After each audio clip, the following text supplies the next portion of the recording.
Hey guys, welcome to another interesting episode and thank you for watching our previous episodes in the past. In this episode, I'm going to be talking about whether it is actually possible for Minato and Itachi to kill Madara if they teamed up. Individually, we all know it's next to impossible, except with probably crazy luck or something like that.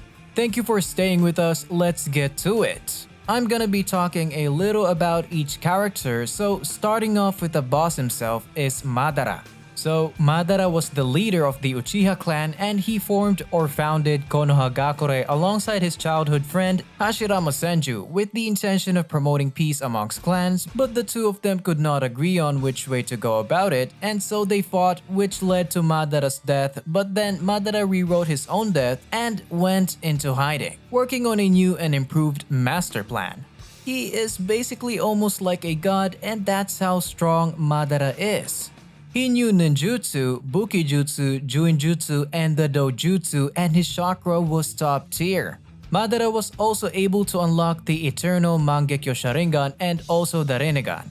Madara was considered to be the strongest of the Uchiha clan when he was alive, also being regarded as one of the most powerful shinobis to ever exist. And even after his death, when he got resurrected, he lived up to his name. Madara was a perfectionist. This was a result of the living conditions he grew up with when he was a boy, and each time he won a battle with anyone at all, he became increasingly confident in his skills and abilities. He also loved fighting, loved the feeling of it and the sound on the battlefield, and even the taste of his own blood. A lot of us finds that disgusting, but not Madara. Apparently, the man was war crazy, and whenever he notices an opponent is limiting himself against him in a battle, he gets really upset and angry. In short, the man is a competitive, battle-crazy shinobi. That's enough about Madara, and let's move to Itachi. Itachi was the first child of Mikoto and Fugaku Uchiha. During his childhood, there was a period of war between the villages. He witnessed a lot of deaths and casualties from the war, and this traumatized him as a little child. But instead of growing up and becoming a villain like every other traumatized kid ever, he decided that he wanted to be a pacifist and trained to be a shinobi that would stop wars. He was a very exceptional child, by the way, enrolling into the academy as young as age 6 and passing all his subjects with flying colors. He was kind of like the best during his own generation, and the teachers all agreed that he was ready to take the graduation exam just after 4 months. He killed off his family because they were, disdainful. Yes, well, the Uchiha clan thought they were treated unfairly, and so they wanted to plan a coup d'etat.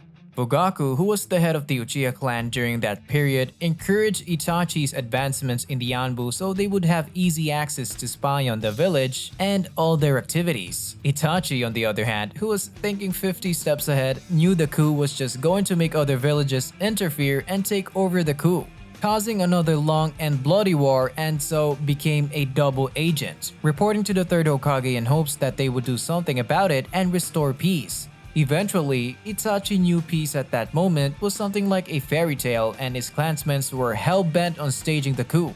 Itachi joined forces with Tobi and wiped out his entire clansmen in one night, personally killing both his father and his mother, and the rest, as they say, is history. We've talked about Madara and we have talked about Itachi. Moving on to the next person on our list is Minato. During his time at the Ninja Academy, Minato crossed paths with a girl named Kushina Uzumaki, an outsider who had transferred to the village. They formed a deep bond and eventually fell in love. Their love story was one of beauty and tragedy that would shape the destiny of their son Naruto Uzumaki. Under the guidance of Sanin Jiraiya, Minato honed his skills and became an even stronger shinobi. He mastered the Rasengan and Flying Raijin Jutsu created by the second Hokage Tobirama Senju, and even surpassed the second speed.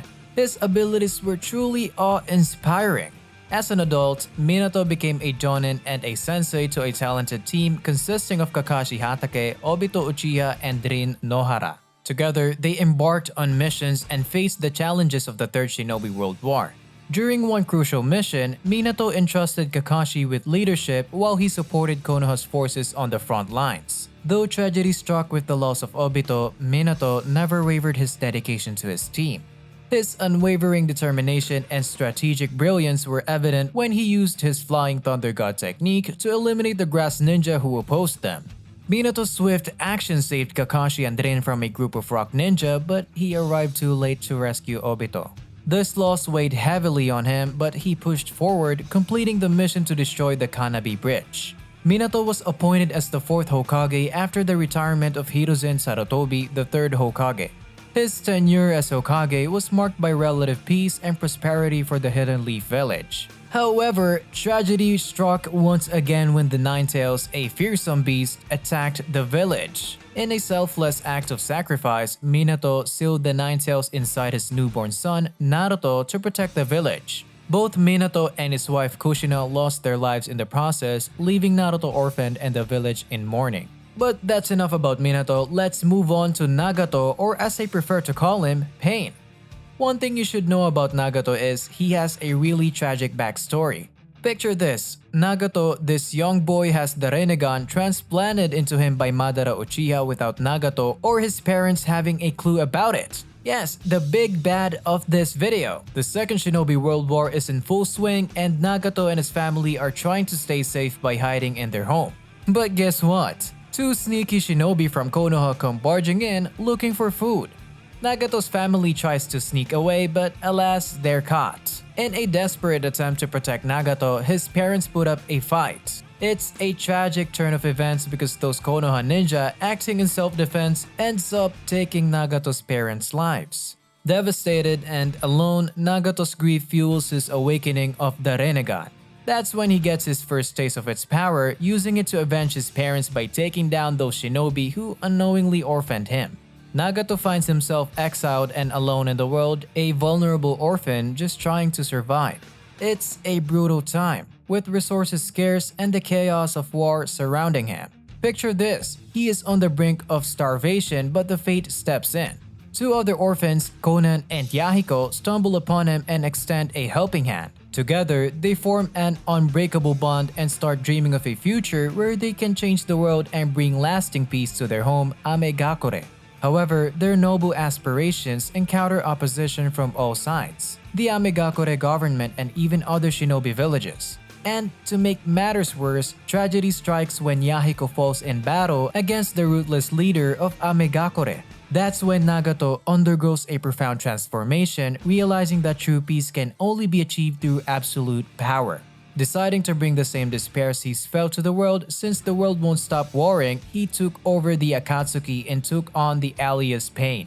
Under his leadership, the Akatsuki goes on a quest to gather Jinjurikis. His ultimate goal is to use their incredible power to create a world-ending weapon and pave the way for a new era of peace no matter the cost. Now, before we can answer the question, we have to examine their power and chakra levels. Madara is one of the most powerful shinobi in history and he had immense chakra reserves and was a master of all 5 element chakra natures, as well as yin and yang release. He was also a skilled user of Genjutsu, Taijutsu, and Ninjutsu. Madara's power was only surpassed by Kaguya Otsutsuki, the progenitor of chakra. Itachi is a very powerful shinobi. He was a master of the Sharingan, Genjutsu, and Ninjutsu. He could use Amaterasu to create black flames that could burn anything, and he could use Tsukuyomi to trap his opponents in an illusionary world where time was slowed down. He could also summon a powerful humanoid avatar called Susanoo. Minato Namikaze was a very powerful shinobi with immense chakra reserves. He was a master of the Flying Thunder God technique and the Rasengan, and he was able to use Sage Mode. Minato was also one of the strongest shinobi of all time. As Pain, Nagato is one of the most powerful shinobis in the world.